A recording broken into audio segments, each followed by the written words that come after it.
Doktoranti z Košickej technickej univerzity nám predstavili svoje projekty z oblasti robotiky a strojníctva.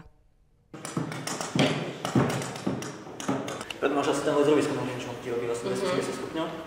Konkrétne ja sa zameriavam na mobilnú robotiku, čiže tu mám takého mobilného robota, ktorý si dokáže zmapovať sám priestor a potom sa v tom priestore pohybovať z bodu A do bodu B.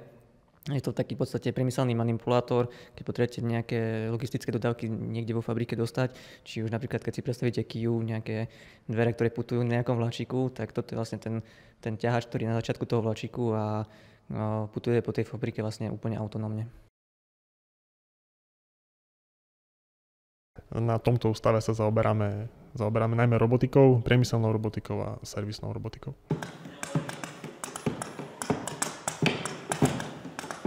Je to pneumatický skladač Rubikovej kocky.